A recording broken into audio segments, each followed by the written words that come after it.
So the first question, name two beings met by Ram in the Sri Ramcharitmanas. Okay, two beings met by Ram. Ram met many people in the forest, right? So you have to write the names of two beings.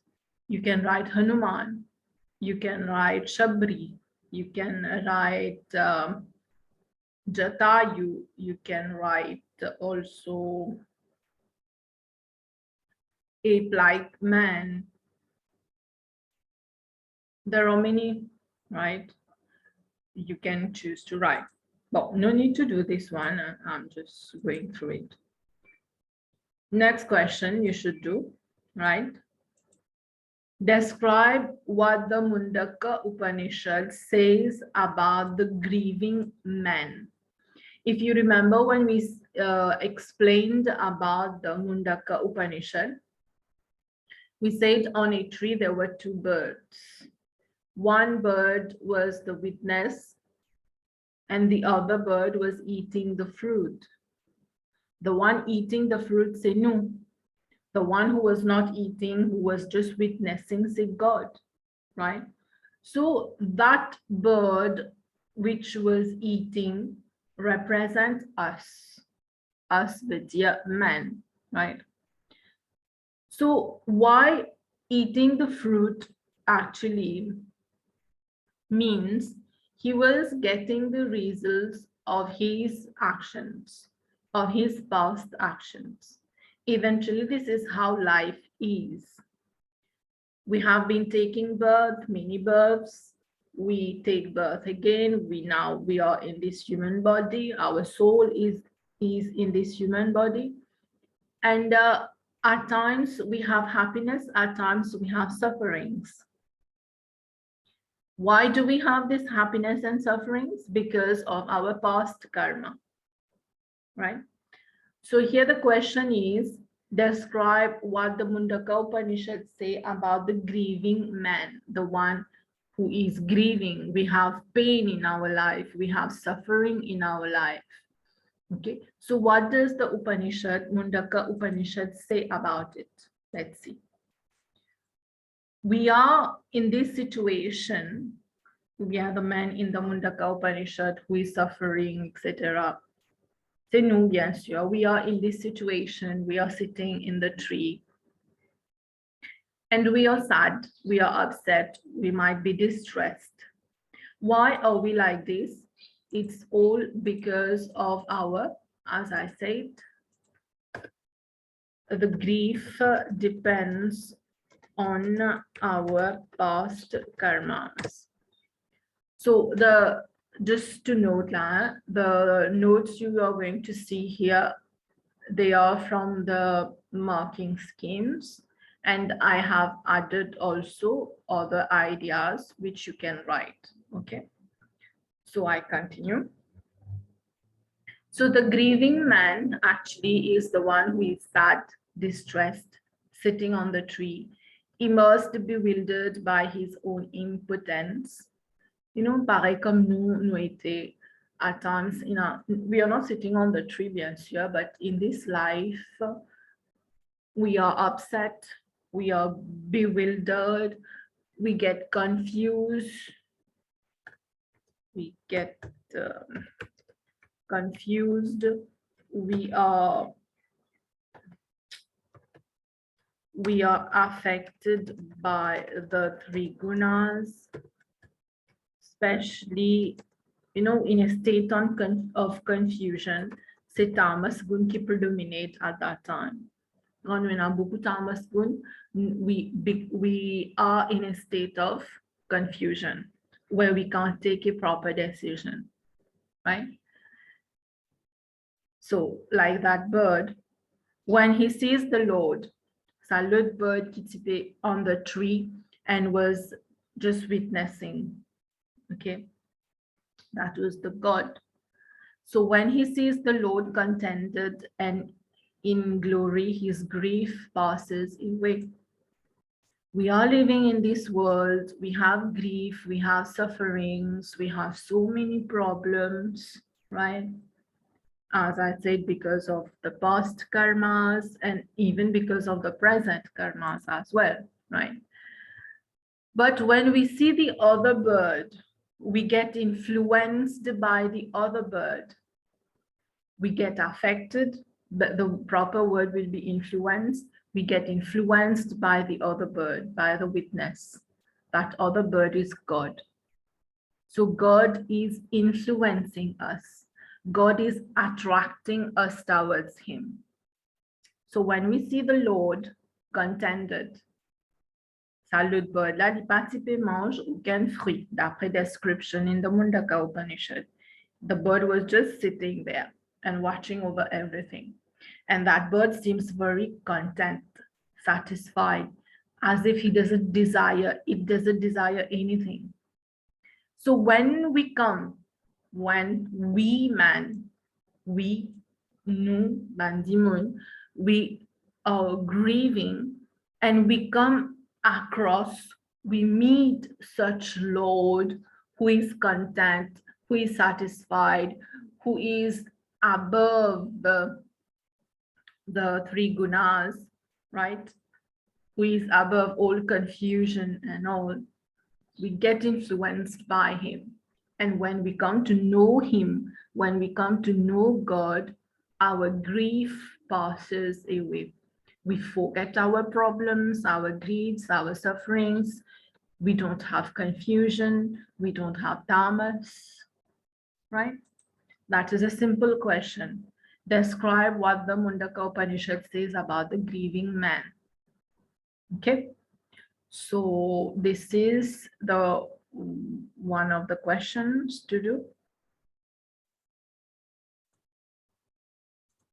Next question, November 2021. Right, so we just discussed this one. It is 3 marks.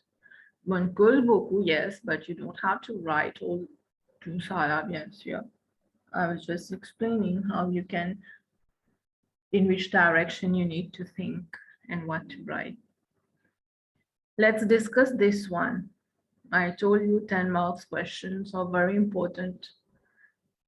Bien sûr, toutes questions importantes, but parfois mes élèves quittent ça, question 10 points là. Either they don't do it, either they leave it incomplete. C'est ça qui n'appelait beaucoup points, right? So let's understand our question first. All paths, ça veut dire tout chemin, to liberation are of equal value to Hindus. To what extent do you agree? Refer to the specified texts you have studied. Previously, I told you we are not going to discuss ban question 10 points quand on fait Bhagavad Gita, tout ça, parce que we need to cover Upanishad also. This is the reason why. Because when you are writing such an answer, you refer to the specified texts avec an S you have studied, right? So, il y a une question générale. Générale comment? You will have to include in it your knowledge of Upanishad, your knowledge of Bhagavad Gita, and your knowledge of Ramcharitmanas, right? That's why. So the question, back to the question. L'Indiano, all paths to liberation, to un chemin qui amène nous vers liberation, they are of equal value. That is, Hindus consider those paths of equal value. Do you agree with it or not? Right? It's up to you. You want to agree, you agree. You justify. If you disagree, you justify as well. A student can write only arguments that he agrees, he or she agrees. He can't disagree at all. And lately, he can't disagree completely to so argument disagreeing about it. You can write in that way also, provided you are justifying your answer, right? But usually, fair, we have to earn marks. That is more important right now, to earn the marks. So we écrit tous les deux côtés, agreeing and disagreeing, the agreement and disagreement, right? You can get better marks. So first of all, let's see, the paths leading to liberation. Normalement, we talk of 3 paths leading to liberation, right? Which is the Gyan Yoga, Bhakti Yoga, and Karma Yoga. But one has been included, Marga means path. One is included, is called the Raja Yoga, which is also known as the Ashtanga. It is pronounced as Ashtanga Yoga. Okay. Ashtanga Yoga, just as a note for you, Ashtanga Yoga Lina been advocated, elaborated by Patanjali. Patanjali says sage Patanjali. Whatever Baba Ramdev propagates, even the knowledge, the exercises, the medicines, medicinal herbs, it's all the work of sage Patanjali, right? So Ashtanga Yoga was advocated by sage Patanjali. We call that the yoga system, right? Bon. So you can write, maybe a student will write 3 paths leading to moksha, or you write the 4 paths leading to moksha. No marks will be deducted from that.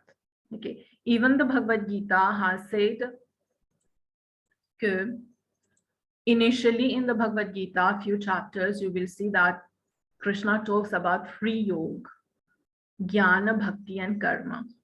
And then in the later chapters, he talk about the Raja Yoga. Raja Yoga is mainly about self-discipline, is about meditation and all. So whatever you write, 3 path or 4 path, that will be okay, right? Back to the question, all paths to liberation are of equal. So you have to discuss, est-ce qu'il y a 4 chemins to liberation now? Are they equal or not? Right? If someone is following the Gyan Yoga and the other is following Bhakti Yoga, est-ce que the destination, is their destination different or similar? The path vary. The paths are not the same. But of course, no doubt, the destination, okay, is the same, right? You can use examples as well. We are going to see. So I just repeat again, all these, they come from the marking scheme, right? And I have added a few things also in it. So for you to have better idea. So I continue, right? So we are talking about path, which we usually call yoga, Gyan Yoga, Bhakti Yoga, Karma Yoga, and all. So what is the meaning of yoga actually? Yoga meaning yoga or discipline. This is one way to explain the word yoga, discipline. It can be defined as path, or it can be defined as practice, right? So something we do to reach moksha. This is yoga, the spiritual effort, maybe you can also say, which we do. It is to reach moksha. It is called yoga, right?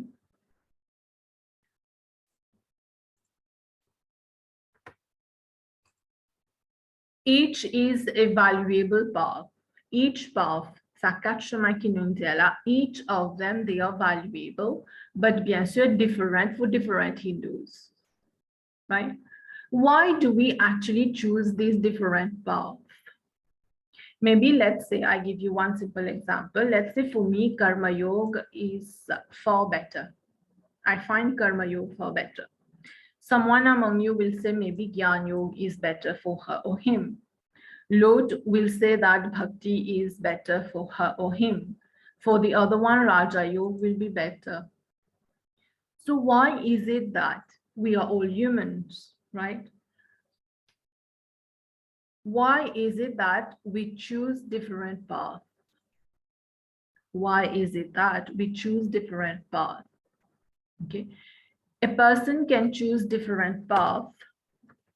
A person chooses his or her path depending on his or her tendencies, or you can say gunas. You know, we have three gunas, sattva, rajas, and tamas, right? Each of us, we choose a different path depending on our tendencies, depending on our attributes, characteristics, and especially depending on our gunas. If you take the example of Arjun, right? And Arjun in the Bhagavad Gita, Krishna initially in chapter 1 and 2, Krishna explained to him about two paths, the Gyan and the Karma. Okay. But Arjun was still confused. Il n'a pas comprendre which path to choose, right? Then Krishna explained to him, the one who is meditative, very calm, like doing meditation, someone like Buddha, right? That person will follow the Jnana Yoga, right? But one who is full of energy, like Arjun, he was a Kshatriya. Kshatriya means he was a warrior, like him. He chooses the Karma Yoga. It depends on our gunas. And Dimon qui méditative, il y en a beaucoup sattva gun dans lui. And Dimon qui en a beaucoup sattva gun, ou pas qu'à mettre on the battlefield to fight. He won't fight. He will say instead, drop your weapon, let's make peace. But the one who is full of energy say Rajas gun, right? Like a Kshatriya, like a warrior. Rajas gun, energy, aussi a bit of anger, right? He is going to choose the Karma Yoga. So you can write examples like this. This is all from the Bhagavad Gita, right? So you can write in your word to earn marks. So the path we choose depends on our tendencies, depends on our gunas, right? So each person, different person, they are going to choose different path. Now it is also based, if you prend different paths, it is also based on the stage of life we are, right? Ashram or according to their Varna. Varna, normalement, let's refer it now as caste. Later we are going to discuss this. Caste. Quand on ajoute ashram avec varna ensemble, il vient varna ashram dharma. Varna ashram dharma. The duty of each Hindu relates to their place in society and their stage of life, a stage in life. Okay. Donc, choosing a particular path does not depend only on the gunas, but it also depends on which ashram we are. Ashram, like grihast ashram, student life. Brahmacharya ashram, student life. Grihast ashram, marital life. Vanprastha ashram, the forest dweller. And sannyas ashram, complete renunciation. Right? Let's say someone in Vanprastha ashram, il a 80, 90 ans, il a tous 60 ans and all. Do you expect that person to go on the battlefield to fight a war like the Mahabharata war happened? We can't expect that, no? Parce qu'il peut aussi depend on the person's capability, on his body as well, right? Maybe at a particular stage of life, we can see ourselves very energetic like we are right now, nous tous nous bien energetic at this age, especially you are energetic at this age, you can follow the karma yoga. Ou ka dire, ou pas aider du monde, ou sortir depuis l'endroit, ou pas dans l'autre endroit, another village, you're going to help, you're going to cook, you're going to help people to build their house, to clean their house if they can't, and all. Because you have that energy. Mais let's say, ou vient 70 ans, 80, quand vous enseignez en sachant, will we be able to do the same thing? Non. Là, peut-être nous pour prefer doing some meditation, tout ça. So it depends also on in which ashram we are and which varna aussi nous était. Like we said, Arjun, as a kshatriya, he has to fight, so he has to choose the karma yoga, right? But the thing is, in our CNN and raisonnement là, let's say we take the example of Arjun. Okay. Arjun is a warrior, he has to fight, so he chooses karma yoga. Despite being a kshatriya, can't he follow bhakti yoga? Il est un kshatriya, oui, il fight, oui. Mais est-ce qu'il des fois, il pas suivre bhakti yoga? Of course he does. Qui peut arriver at this point?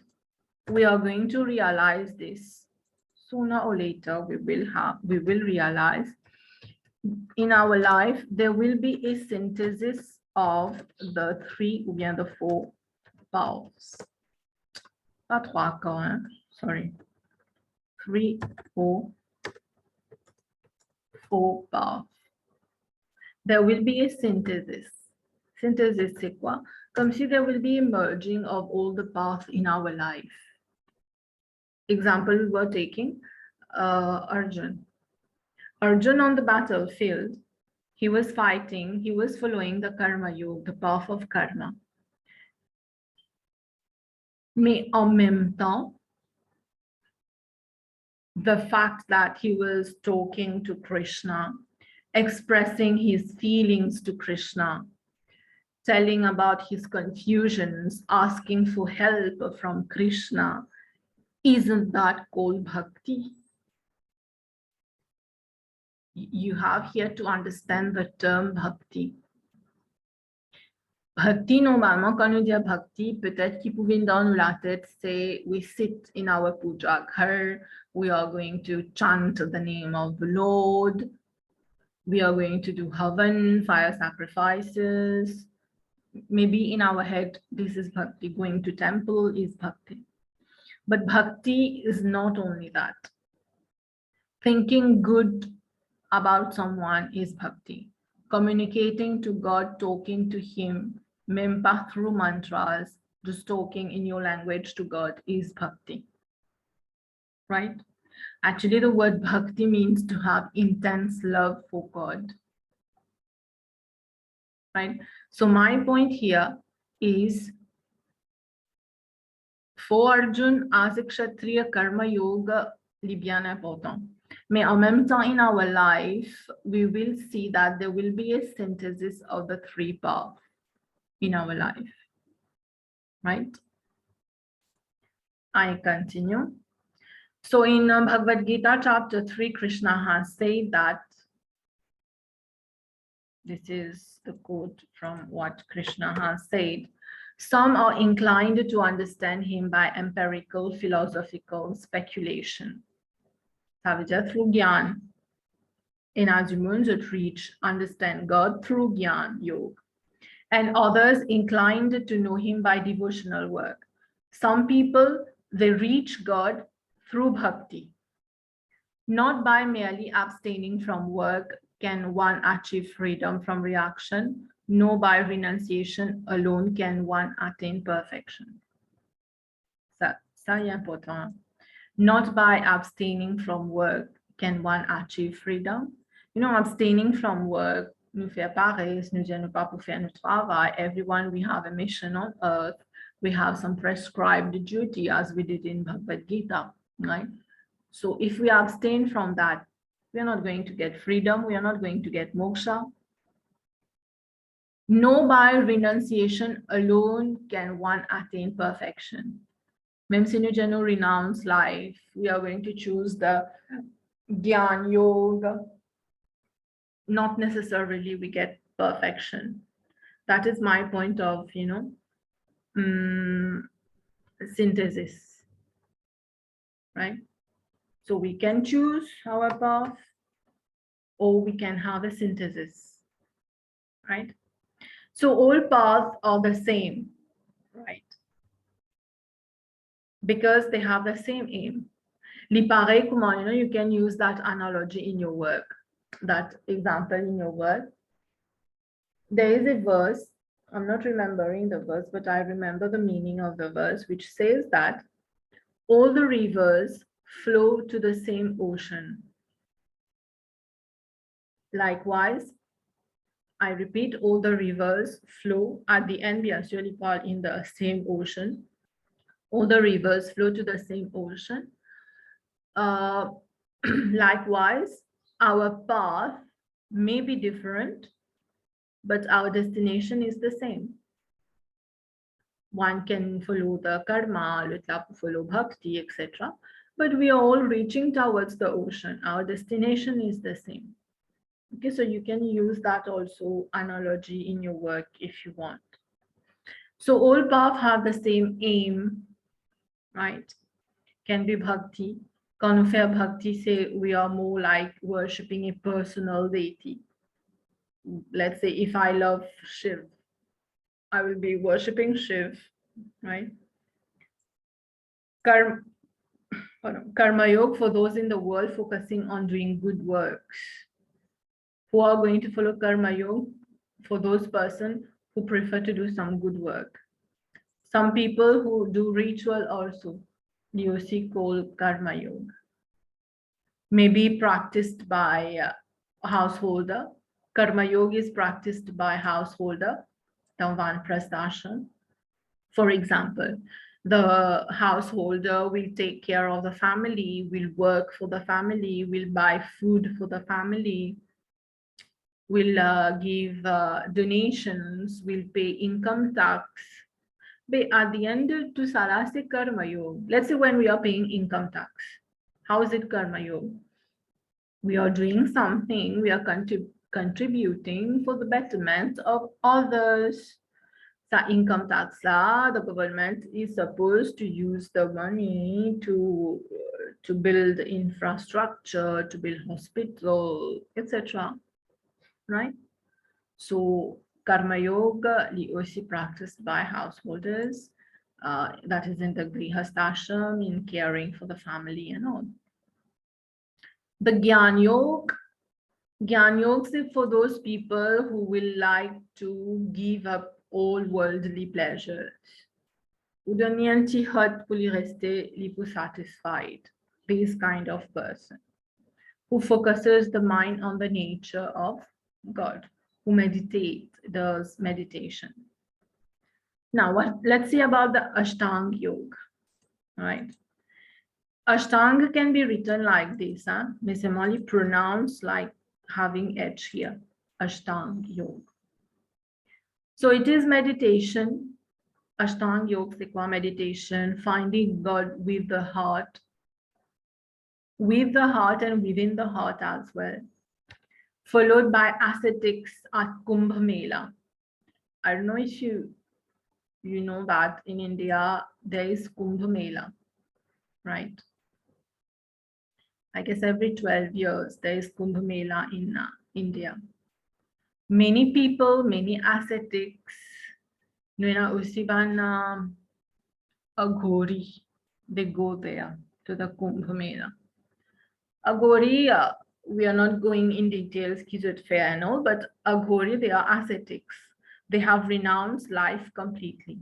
Maybe you have seen ban Jimun Kuzut prend ashes, zut met le zut l'écho, tout ça. C'est ban Aghori qui fait ça, right? So they are ascetics. They have renounced life completely. They don't own anything. Zeuténasis peut-être and bull avec zut, maybe to beg, to have some food and maybe they will have 1 or 2 pair of clothes. C'est tout. They don't have anything actually, right? So, so Kumbh Mela, 8 processes outlined in Patanjali Yoga, which I just mentioned to you, is only achieved when Atman is free from karma. Kanu Atman is free from karma. Okay, we are like those aghori, like those ascetics who follow the Jnana Yoga. As long as there is karma to be worked, then Atman will stay in sansar. Thus, only one way.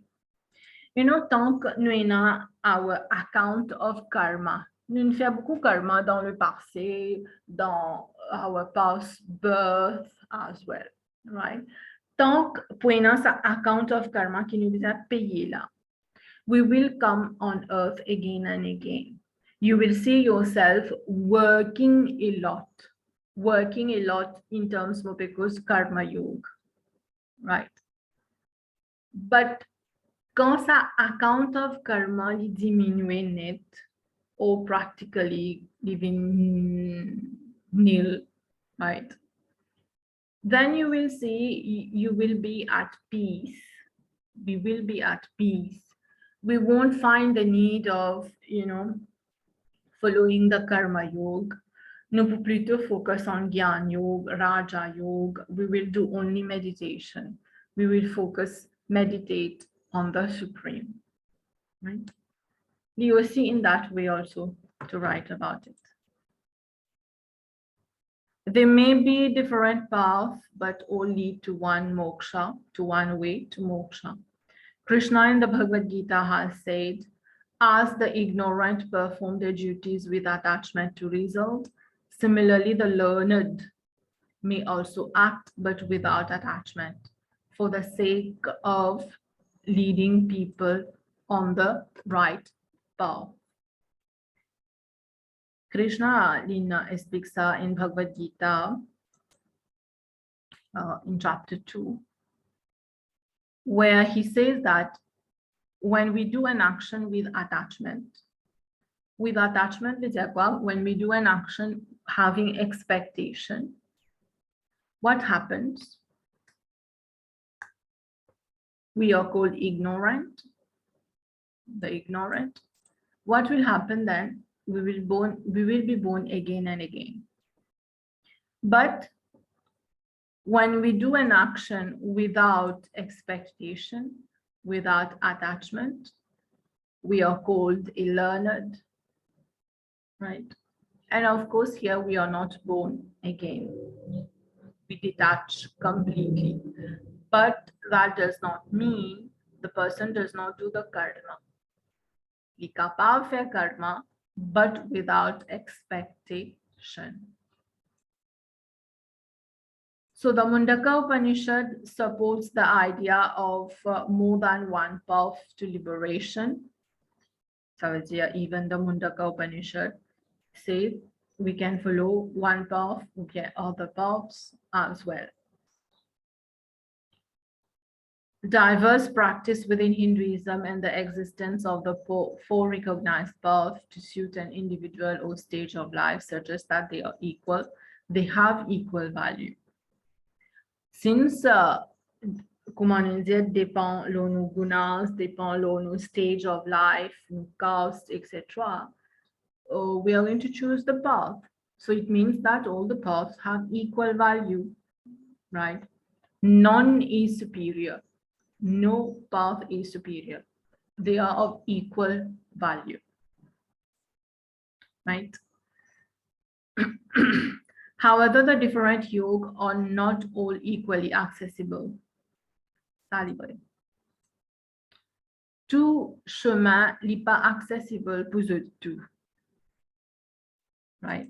Example, if not able to study with the guru, then Gyan Yoga may not be accessible. If we don't find a guru, or we can't learn under a guru. In Ajimun Kumsal, they can't learn under someone. So then Gyan Yoga is not accessible for that person.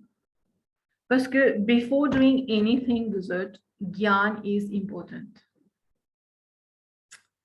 Si je pas knowledge of alphabets, ABCD, je pas pour comprendre que je peux causer right now, you would not have been able to write a word also. So knowledge is vital, even in spirituality, even to get moksha, knowledge is vital, right? Hindu thinkers vary on whether one can reach moksha by one effort or by grace through a deity, right? Est-ce que deity là pour give us grace pour donner nous moksha? Or we have to do our effort? You know, no deity will grace us just like that. Tant qu'il nous pas fait nos efforts, God will not say, oh, you have been doing good, so I bless you for this and that. Never, right? It's only happen if we do our right effort. Il paraît si mon pas l'enfant ne va pas mon examen. I can't expect to pass if I don't learn. Il paraît for reaching moksha, right? Here is a story of saving, the story of Vishnu saving Gajendra is interpreted by some as showing how souls are saved by grace. But for others, it shows that human effort, good conduct, knowledge, devotion is the way to moksha. You know, maybe you have heard stories like God has graced these people, has blessed these people and all. Mais dans l'autre côté, vous trouvez, maybe in history or in mythology, and demons that travail beaucoup to earn the grace of God. Whatever it is, we have to work for it, right? So we have diverse practice in Hinduism. Donc, all paths are equally correct and they have the same value, right?